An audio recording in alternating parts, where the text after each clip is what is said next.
Hey everyone, so this week's episode is very important. It's how to listen to the whispers of your guides, ancestors, and higher self.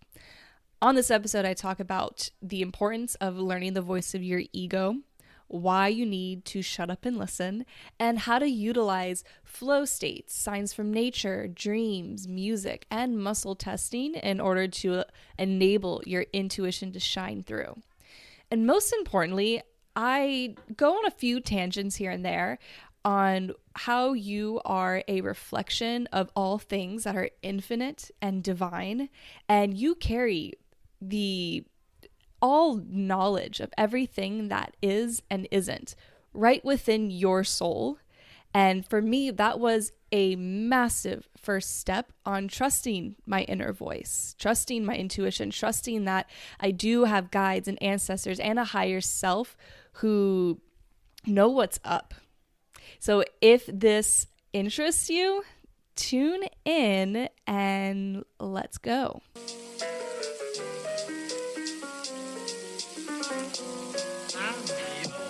You are listening to the School of Whispers podcast. I'm your host, Stephanie, and this is my space to get real, open, and weird about my life experiences as a psychic, medium, energy healer, and student of Chinese medicine. On the show, I'll be sharing my healing journey and the concepts I've learned along the way, and I'll be having guests on talking about the same sort of thing. I am so happy you're here, and I hope this show leaves you feeling inspired and empowered to learn how to listen to the whispers of your own body and spirit. Let's get into the show.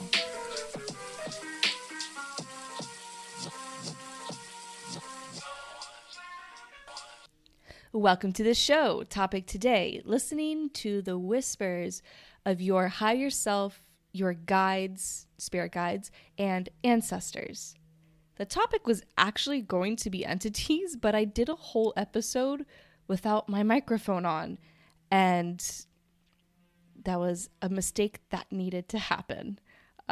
But it's a good thing that didn't work out because I'm actually getting a bit of a sort of, I guess, upgrade on my knowledge and my experience with entities within the past 2 weeks. Speaking of upgrades, there seems to be something in the air right now, and with first kind of happened with my professor, and then who's kind of like my mentor, a lot of this energy healing, the qigong, and then something weird happened with myself, and then with all of my clients, this sort of there's this massive shift, and every time I get the word upgrade, and so when I feel into that.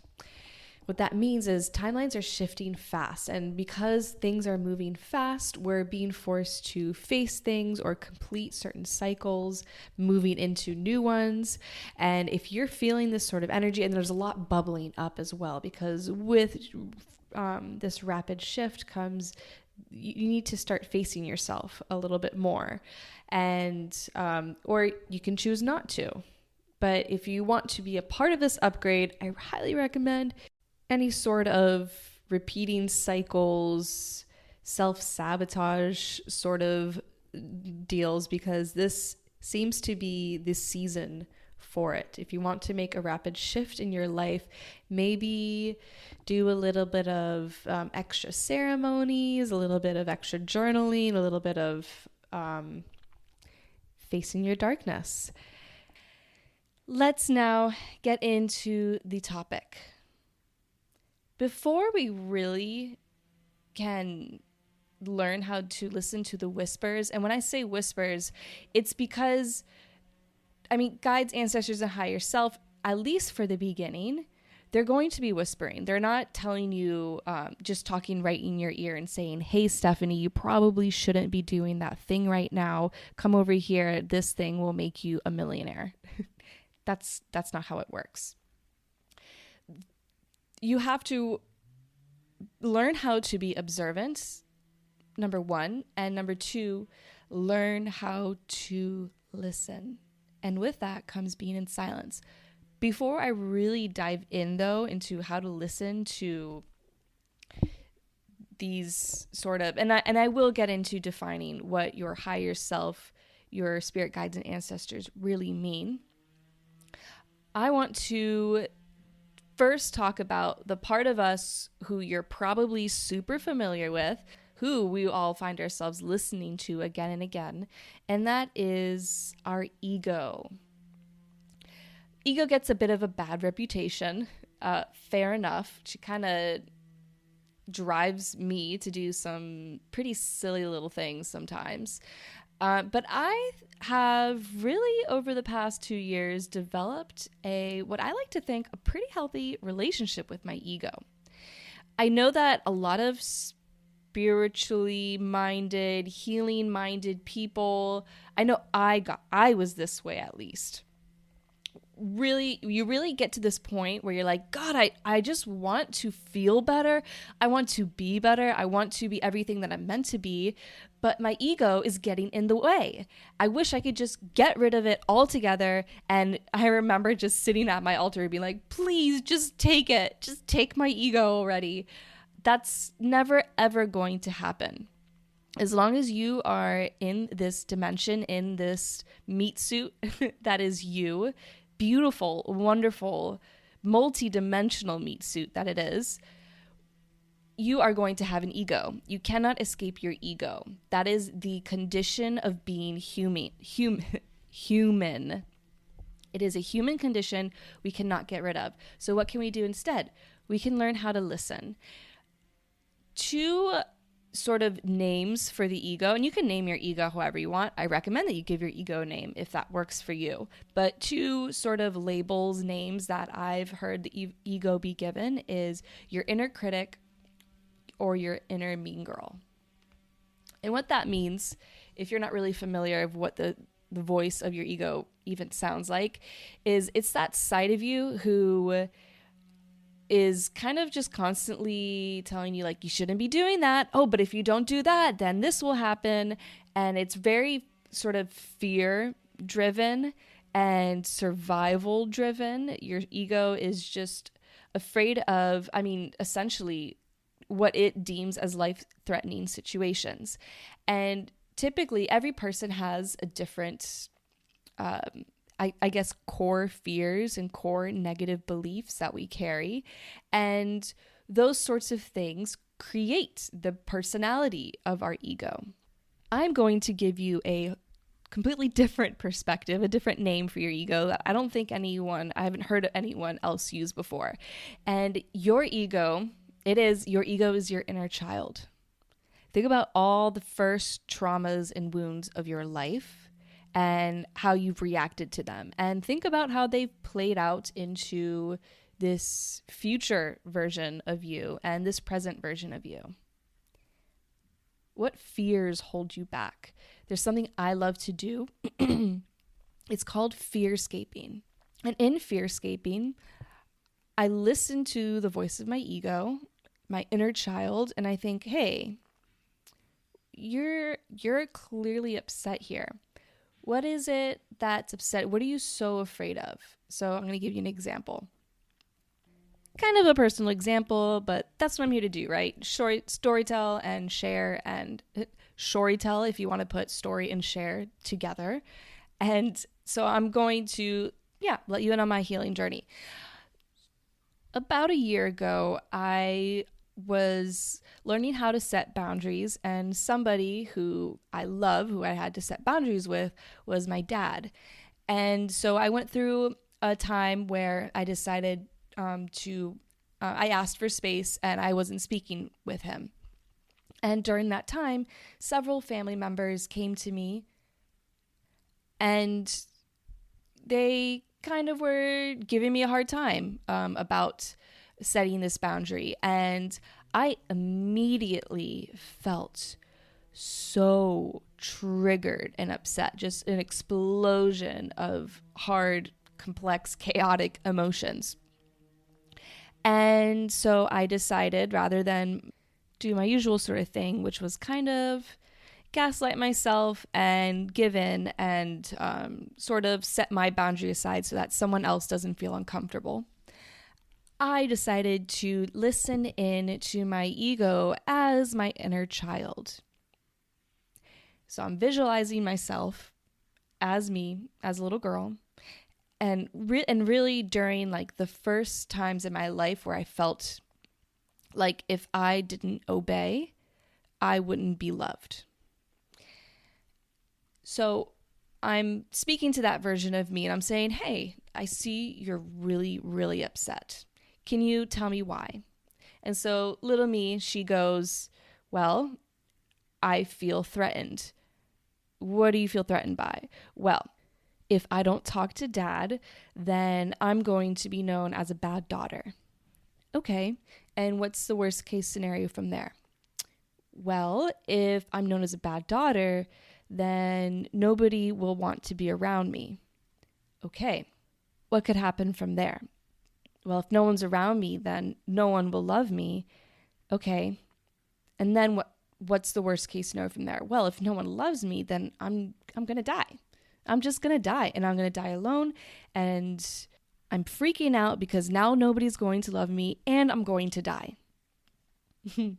So then Stephanie right here, who's 26, who's been through a lot of therapy and a lot of self-discovery, says, okay, little Steph, I understand why you're afraid. Dying it sounds like a pretty intense thing to happen, though, if you decide not to talk to dad right now. And actually, I think you're trying to drive the car that is me.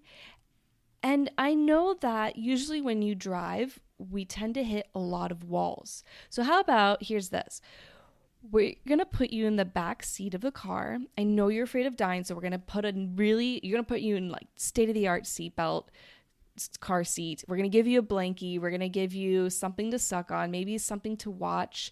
And I promise you that I will keep you safe and everything will work from here. And at the end of this, I'm realizing, why did I tell you this?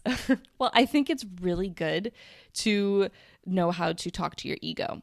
But really, the big thing here is to learn how to know the voice of your ego. The voice of your ego. Let's go back to that let's think of that wounded child, that inner critic, or that inner mean girl. Think about all the things that she has to say during this situation where you might feel triggered, uncomfortable, threatened, etc., and write all of them down. That's stage 1 of listening to your intuition. Because if you don't know how to listen to the other side of your intuition, your animal, like you're in Chinese medicine, there's 5 different sides of your soul, and the sort of the animal soul, the survival soul, that is called the Po, and it actually dies with the physical body, but that's a whole other tangent.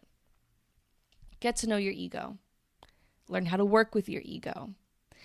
If you're, again, still a little bit iffy, I mentioned earlier, it's going to be that voice. Like, say if you're driving your car and all of a sudden you hear a voice say, you need to be careful because if you don't get into that other lane, you're going to crash into somebody and then you're going to hit that wall and your car's going to explode and you're going to die. That's not an angel coming in to be like, hey, watch it, go change this lane for this reason because I said so. That's not your consciousness tapping into the future and saying, if you don't change lanes, you're going to die.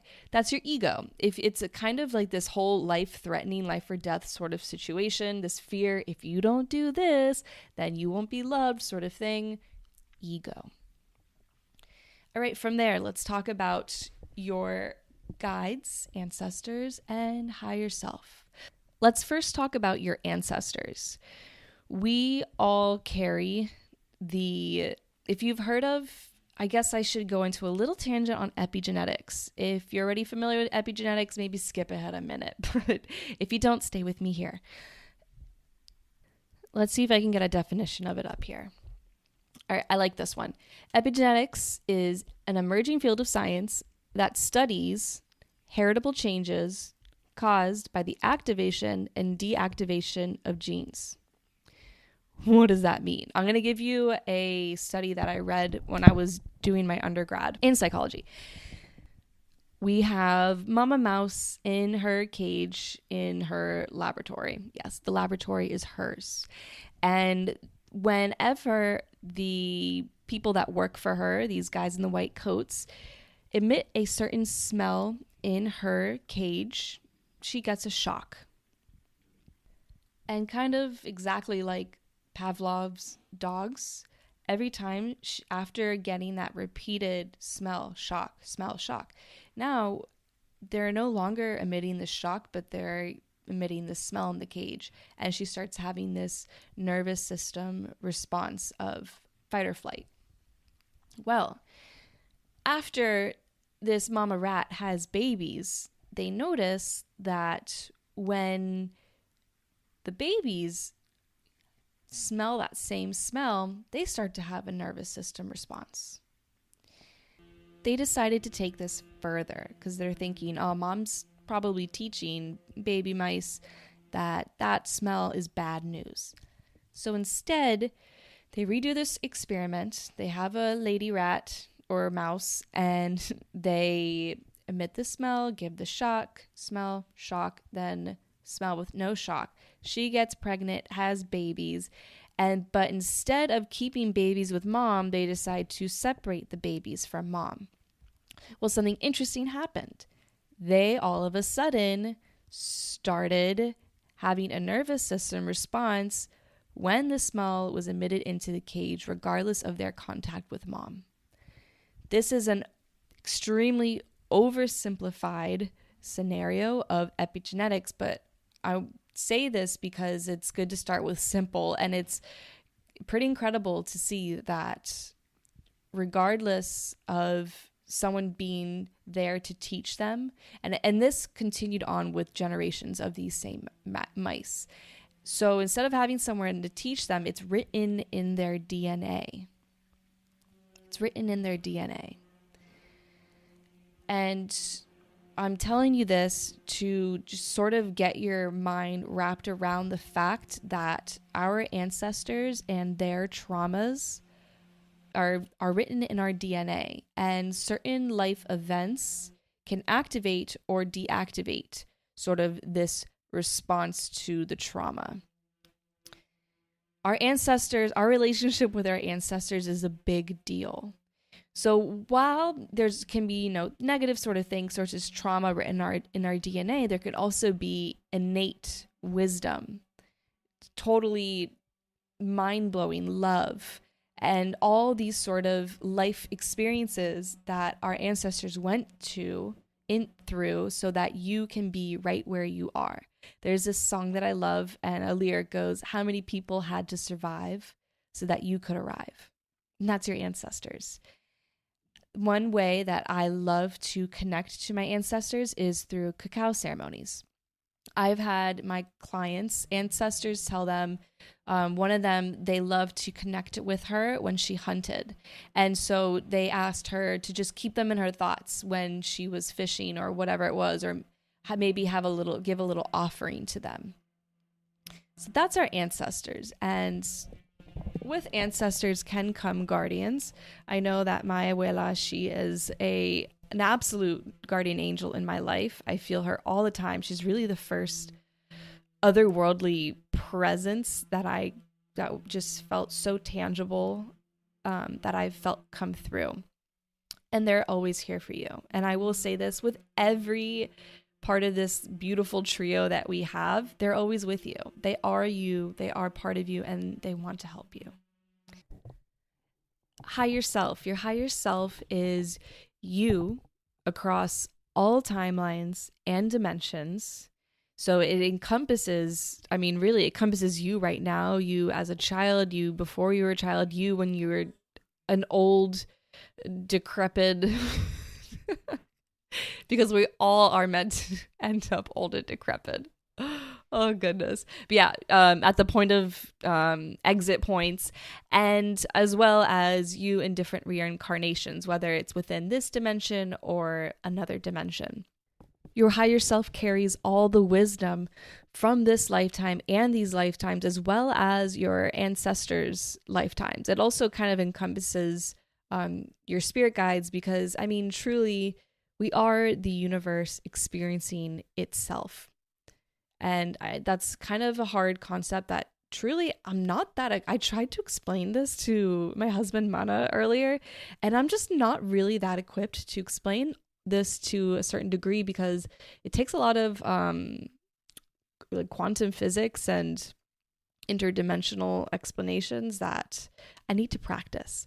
Anyways, your higher self has all the wisdom of all your lifetimes. Your higher self has the wisdom of God, goddess, source, whatever you want to call it. It exists in so many forms, and it knows what is going to be the best way, behavior, prognosis for becoming your most achieved version of you possible. And when I say achieved, I mean fulfilling all karmic debts, fulfilling all capabilities and contracts that your soul has written up in order to, I guess it would be to return to that source frequency. I might be making sense with this. I might not be. So let me simplify it further. Your higher self knows how to help you, knows how to deal with hairy situations. If you listen to your higher self and if you ask your higher self to help you out, good things will always happen. And because you have a higher self, you are sovereign. You do not need to worship any deities or gods or entities in order to experience true power, love, and fulfillment, and connection, especially connection. You don't need anything else but your higher self, okay? And lastly, our spirit guides. So I mentioned, your higher self kind of encompasses all these three things, but to kind of simplify your spirit guides, they kind of have this they typically exist within a different dimension, in whether it's the fourth, fifth, and plus dimension. And when I mean that it's not going to be like a puppy jumping on your bed and being like, hey, what's up, I'm your spirit guide, come follow me, we got some work to do. It's got this subtle quality. However, if you are somebody who's able to tune into your sort of spiritual sight, your spirit guides can show up as animals. They can show up as ascended masters, like I guess Jesus or Isis, or whatever other ascended masters are out there. And they come in different forms that do not look like you. That's really kind of what I would say a spirit guide is. They kind of have their own little personalities. Like, for example, when I was really trying to figure out how to balance school life as well as just wanting to be distracted by lower intellectual things like my phone, I asked my higher self and guides to show me a spirit guide whom I can call in to help me with studying. And that night I dreamed of going to go meet gorillas. And then I remember being in my dream and being like, wait, gorillas, wait, is this the spirit guide I asked for? And then I just kind of see this flash, like this big image of a gorilla. And so when I want to focus, I take a moment, I find my center, and I call in my gorilla guide. Sometimes I'll see an image. Sometimes I'll just feel like a presence and then when I struggle with focusing, I will call in that guide again. And I feel that the gorilla's support and sort of strength to keep going. All right. So those three things, how do we communicate with them? I mentioned earlier that you need to learn how to be quiet. You need to learn how to shut up and listen. Okay. If you are addicted to your phone, which it's so easy to be that, there's no shame. I know I struggle with creating boundaries with my phone constantly, but that's going to be a massive first step. Also, when it comes to wanting advice from others, there's always going to be a balance that you need to follow. There's going to be the balance of, having the humility to ask for help, having the courage to ask for help, and to listen to the wonderful humans that we have on this plane to help us.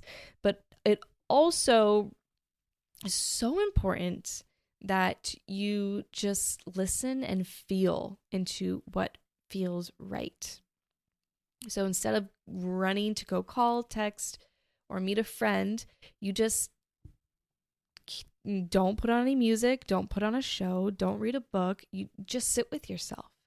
And I do recommend in this state to record. So maybe using your voice memo app, maybe recording a podcast, writing in your diary, typing up on a blank Google Doc, if you trust yourself on a device to do that. And you just write, you just speak, you write, you don't think, you just go put out what's out there.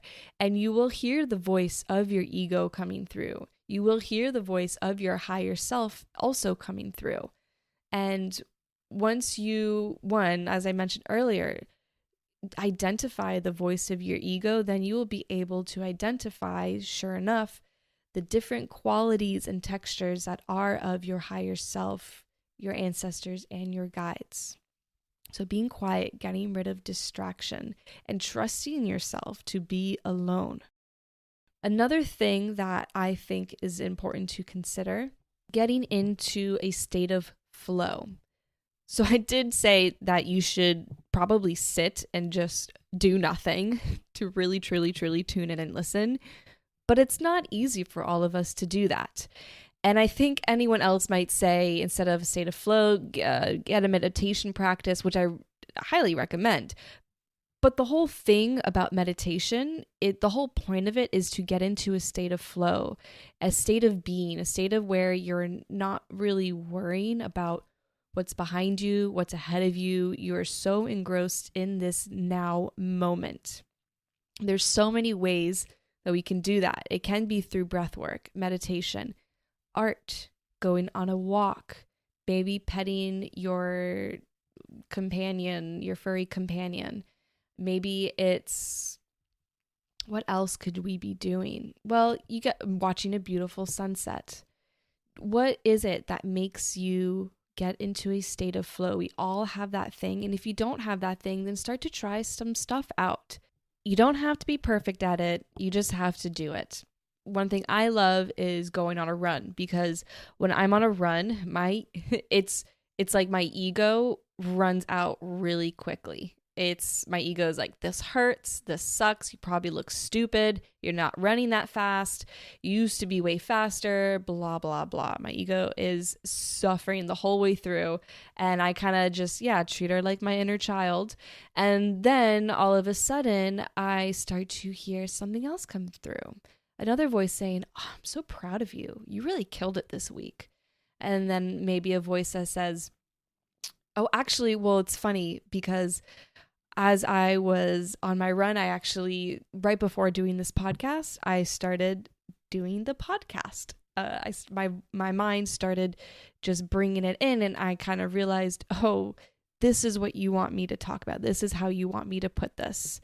And who is that, you might ask? If you can guess, I will send you cookies in the mail. Did you guess your guides, your ancestors, and your higher self? Because if you did, you're getting a cookie. So this is our version of listening. We also have, spoke about, so listening, which is tuning in to your higher self. I also mentioned earlier that you can journal. So some people connect to their guides and higher self through writing, just automatic writing, through artwork, as I mentioned. Another thing that you can do to connect to your guides and higher self is by being in nature. So sometimes it's not a direct listen. I think that if we develop a meditation practice as well as clear our energetic fields, that we are capable of not using tools to just straight up just listen and hear. That being said, You are absolutely allowed to use tools to listen to your guides and higher self. They're a great way to step into this practice. So that means reading cards. If you have, what do you call those? Like angel decks or tarot cards, you can absolutely do that. You can use a pendulum, and I'll actually get into that in a second, muscle testing. But right now, another way is through nature. I mentioned that we are the universe experiencing itself. We are the universe. We are reflections of the universe. So if you look at a sunset or a newborn baby and you're somebody who's like, that is perfection, that is God right there. Well, you are not allowed to say those things are perfection and then not include yourself in that, because you are just as connected to God and whatever it means to be perfection, to be divine, just as much as that newborn or that beautiful vista, sunset, blah, blah, blah. You are all of those things, experiencing it as yourself. You have at one point been a newborn experiencing the world. You have one point when we leave this soul, and I really truly believe in reincarnation. If you don't, that's totally fine. You can just leave this piece down. As always, I'm going to say it now. If it resonates, awesome. You can pick it up and take it wherever you want to go with it. If it doesn't resonate, that's totally cool too. I know that it takes a lot of different ways to get there. That being said, I really believe that when we pass on, we have a moment where we are in the ether and we are the sunset. We are the breeze rustling through the trees. We are that bird flying through the sky. We can, and if you really truly want to deeply learn how to connect and tune in, you can become those things again as you are. You don't have to die to experience those things. And you could also do plant medicine. That's a great way to become pure consciousness. But you are all of those things. That's what I really, really always say to my clients, because they ask me, how do I know when it's my consciousness coming through or if it's my ego? And I already told you what your ego sounds like, but your consciousness, it sounds like that side of you, this all-knowing, all-loving, so sure, so calm, so confident, so giving, and so open to receiving. It's that version of you that is just as ancient as the wind, just as powerful as the ocean, and bright as the sun, and dark as the innermost depths of the earth. You are all of those things. Okay? So you are so capable of tuning in. You don't need, if you don't have the time to learn how to practice these things, that's okay. That's what other people like. That's why we're all meant to be different, to fulfill some sort of role on this earth. We're meant to help each other out. We're not meant to do it alone. That being said, if at any point in your life you want to step into this practice, shake off the belief that it'll never happen, that you aren't enough or you can't do it, because you are absolutely enough. You are worthy and you are capable of tuning in and connecting. Bit of a tangent there. Let me see if I can gather my thoughts here. Yes. Wow. That was a good tangent on how we are infinite. So you can receive messages from your people in nature is through the presence of different animals. Different animals symbolize different things. And honestly, I've used Google to find out what these things mean. I had 2 swallowtails fly into my apartment during a time where my husband, Mana, and we were struggling actually with this whole like psychic mediumship, spiritual sort of stuff. It was really, really hard for us to get on the same page in the beginning with that. And when I was just begging the universe for a sign that we were going to be okay, 2 swallowtails, and it's such a bizarre story. I think I've explained it. Yeah, I think I explained it in another podcast, the one that's on my healing journey. So if you want to hear that story, tune into that one. But really quick, these two guys fly into our apartment and I save one and release it. The next one is too difficult for me to save. So Mana had to catch it and release it. And I'm like, this is a sign. This has to mean something. And lo and behold, swallowtails are a sign of love and relationships and connection. And when I realized that, I was like, all right, universe, I hear you. I know you've got my back. I know Mana and I are going to be okay. Another time where centipedes can be a symbol for death and messages from the other side. And I was going through a time of a lot of shedding, physically in my microbiome, my gut, doing a cleanse, and as well as etherically through my ego and through a lot of blockages in my energetic field. And I went on a walk one day and it was just death after death. I saw a dead snake, and I love snakes. I have a corn snake, Mr. Fulang Chang, and he's super sweet and super cute.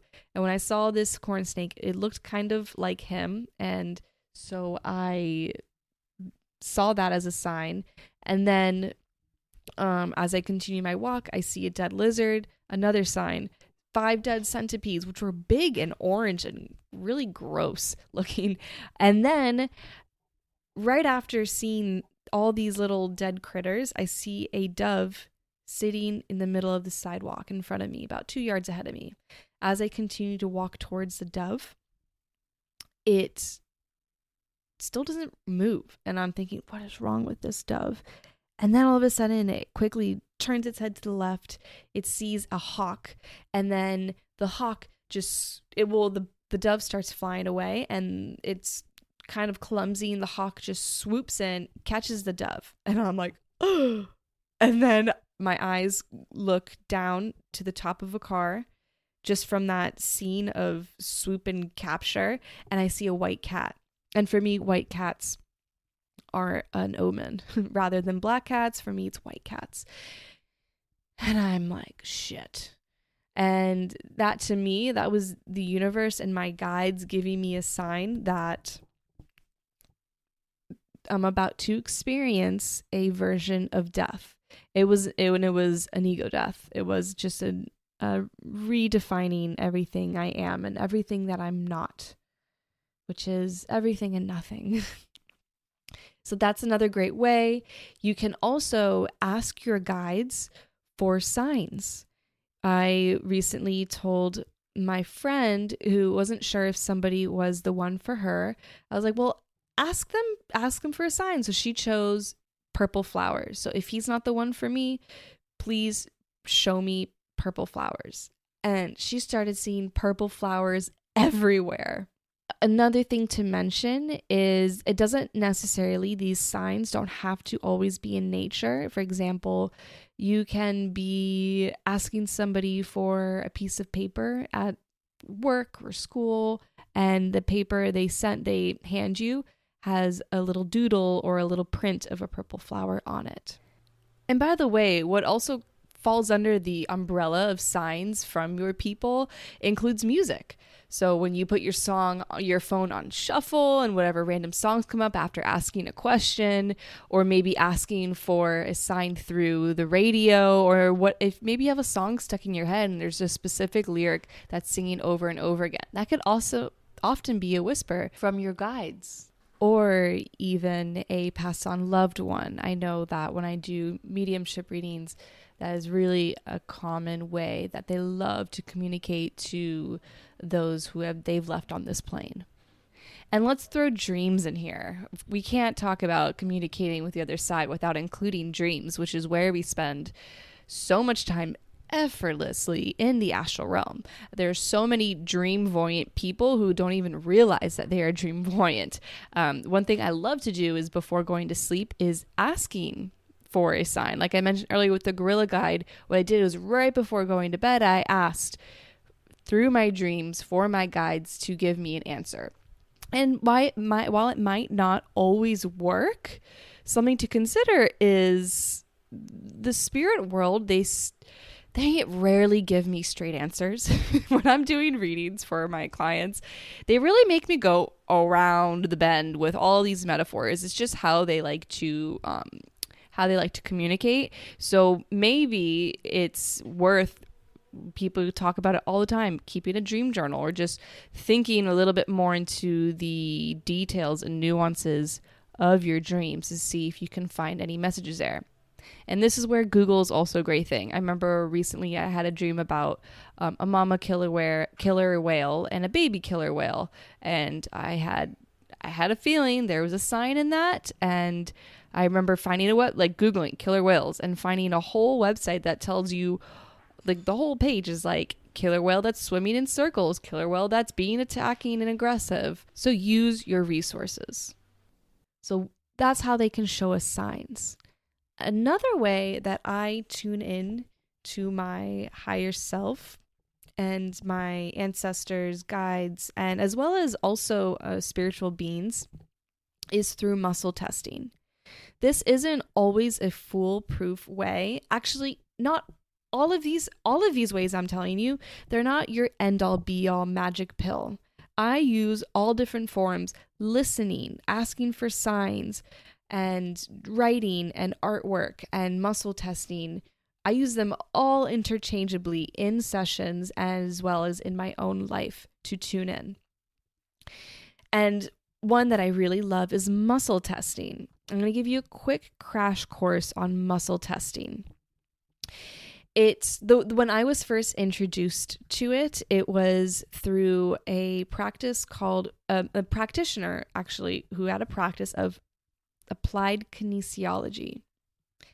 And what that is this practitioner, to find out certain food allergies and food sensitivities, and also to find out what strengthened me, this practitioner had me either smell a certain food product, or put a certain food product in my mouth, or even hold one against my chest, and he would test the strength of my body. So example, he would have me reach my arm out and he would press down on my arm.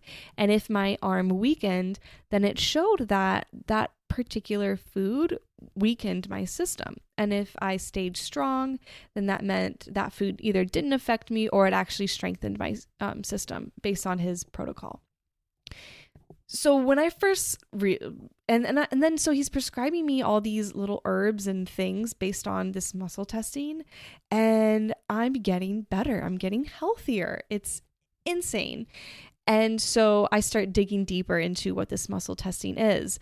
And I learned that this is what's happening here is these practitioners and we can all, when we muscle test, tap into the library of your subconsciousness or your autonomic nervous system, kind of the nervous system that you're not really, all those functions really in your body that you're not really thinking about, as well as everything that has ever happened to you and or not happened to you in your lifetime, as well as all your reincarnations. And because your ancestors are written in your DNA as well as their lifetimes, you're basically the Akashic records, which is kind of like the cloud of all the information that ever is and was and will be. If you really dig deep and release some blockages, you will be able to, and you can release these blockages either through changing your physical health as well as your energetic health and emotional health, which is kind of part of the two. And so if you can remove these blockages, you will absolutely 110% work on, your connection with everything that is, with the earth, with others around you, as well as yourself. You absolutely can connect to the cloud, the Akashic records. But I just learned right off the bat, just simply in my body. So let's keep it simple here. Just simply in your body, muscle testing. So there's several ways to do it. I actually have a post on my Instagram, which is 2_, Steef, STEEF, followed by 3 underscores. And it's also on my TikTok, which is School of Whispers 1121. And in that, I talk about this a little bit more and I give you examples. I will give you 2 basic examples that I use.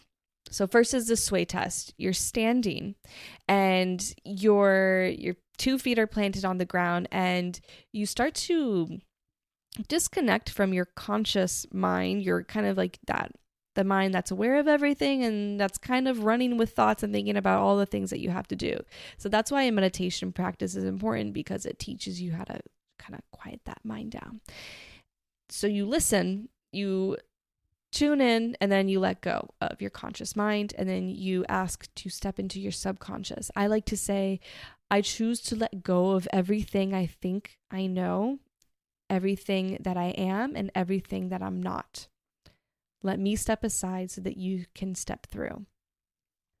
Another way you can do this that I have my clients do often is, and let's do this right now. If you're not driving, close your eyes, start to picture the room around you. Think about the details of the wall in front of you, the wall behind you, to your left, to your right. Think about the details of the ceiling, floor. Breathe into that space. And then start to picture yourself in the room. What do you look like? How are you holding yourself? And what direction are you viewing yourself from? Are you viewing yourself face on? Are you viewing yourself from top diagonal right corner, from the bottom looking up? Notice. And then I want you to start to visualize and tune into the space between you and the world and the room around you. This is your field. When you can tune into your field, you will better be able to tune into your guides, your ancestors, and higher self. And with a sway test, you can, so there's several ways. I think the simple way to start to get yourself used to this is just think about a truth that you know. So truth, my name is Stephanie. So say my name, if you want to do the sway test right now, stand on your 2 feet, tune in, and then say, my name is blank. If it is your actual name, your body will sway forward. And then say a name that, or then say something that you know is false about you. My name is Michael. And I'll sway back. So that's a positive and a negative. You can also do this with positive affirmations, such as I am loved, or thinking about your child whom you love so much, or maybe thinking about anything that makes you feel loved and positive, really. And then the other end, think about something that's horrible. Think about war. Think about whatever you want to think about. You're going to notice your body is going to sway backwards. So that's also a form of muscle testing. And I do this if I'm in a room working on somebody and I feel a presence enter the space. I will tune into my body and I will tune into whatever that energy is that entered. And I will notice how my body reacts. And I'm really been practicing not only the sensation of the sway, but the sensation in my skin, the sensation behind my eyelids, the sensation around my lips, my hair, the air around my skin. Do I feel hot? Do I feel cold? I've done this muscle testing so much that I'm tuned into even more subtle things in my body that constitute as a yes or a positive or a no negative, or a high vibrational being versus a lower vibrational being. Another way that you can do a muscle test is with one hand, connect your pointer and your thumb to make a little like okay sign. And then with your opposite hand, put your opposite thumb inside the circle that you made with your index and your thumb. You're going to say a truth or a positive thing, and then try to break your pointer and your thumb finger apart with your opposite thumb. And then say a negative thing. What should happen, and you're not supposed to be like trying to rip yourself apart, but what should happen is you stay strong with the truth or the positive affirmation, and then with the negative, or the falsity, the lie, your body will weaken and the loop will break apart. And in the beginning of muscle testing, you're going to have to find out. Again, watch my little videos on my social media, Instagram or TikTok. Both links will be where the show description is for this podcast on whichever platform you're using, to find out which form of muscle testing works best for you. And as you get used to it, you will be able to tune into those little nuances. Now, I don't always muscle test. Sometimes I'm feeling grounded in my body enough and tuned in and connected enough to just tune into the slight sensations within my body. So as you progress, this all takes practice. This all takes dedication and discipline. You won't, unless these things come naturally to you, that's wonderful, good for you. But not all of us are like that. And so it's going to take practice. All right. I went over really all of the basics of tuning in with your guides, your ancestors, and your higher self, listening to your ego, and all the little different ways that you can tune into the nuances of listening to the whispers. And this is really one of the many first steps of learning how to trust your intuition. This might be the place where it begins. This might be the place where you're on like step 125 or 1125. It doesn't matter where you are. It doesn't matter who you are, who you've been, who you will be. We're all capable. And I hope this empowers you, because I think something that happens in the spiritual community, something that I kind of witnessed with my friend right now, is there's a lot of really spiritual and like spiritually gifted, like psychically gifted people and spiritual people who they live life off of this fear. Their ego's pretty strong in this fear of it won't be enough. So if somebody learns how to listen to their own guides for themselves, if someone learns how to heal themselves, then I won't be needed anymore. And if you're a healer and if you're feeling that right now, that's part of your shadow self. I know that I've worked through this shadow myself. Know that you're not bad. It's okay to feel that way, but know that acting out of your ego and keeping others blocked in their own intuition it's not a good look. It's not something that you want to be doing, because it's going to keep you stuck as well. The more capable we all become, there are so many human beings being born every day. We're never going to run out of humans who are willing and able and ready to heal, ready to learn. So the more we can help each other out and help each other rise, the better. If you have a spiritual person in your life who has convinced you that only they can listen, that you are not capable, or even worse, that your darkness is too much for anyone to help except for them, then they're full of shit. Okay? Man, I wonder if I went through this whole podcast without saying shit. Well, now I'm going to have to make this explicit. But yeah, they're full of fucking shit.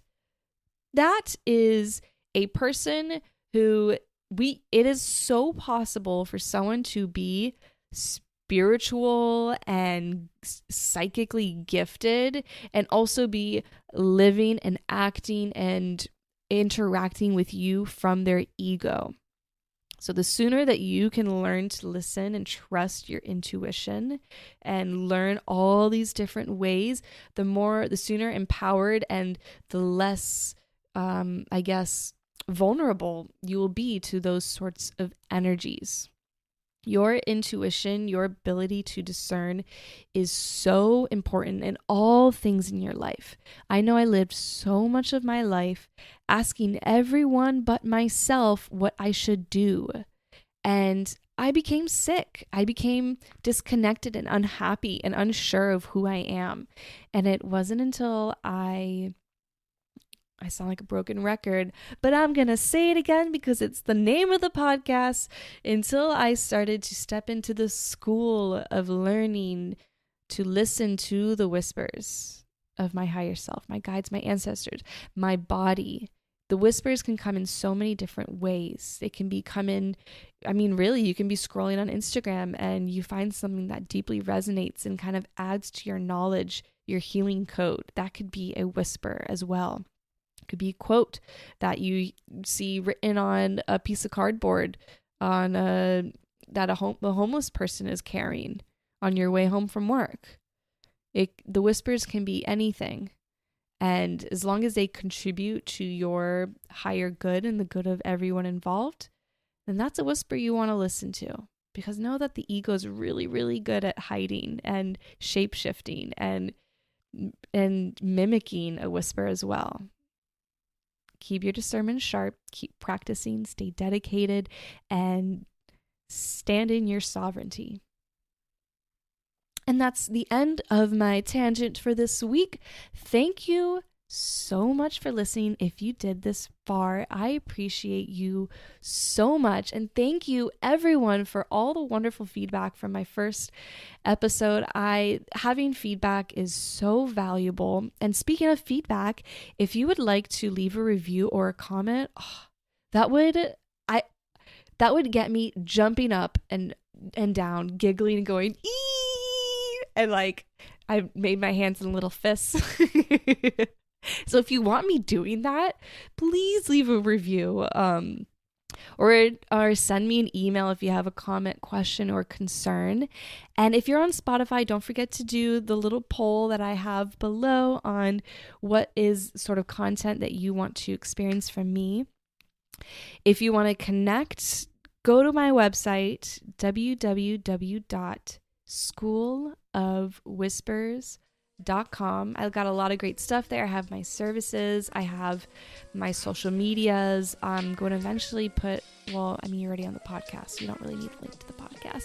But I also love writing blogs. My recent blog is on Ankin, which is a practice that's really tied to the human orgasm and your chi, life force, prana, energy, and how you can use the practice of Ankin. You don't have to be doing the dirty with somebody or yourself to Ank. You could do breath work too.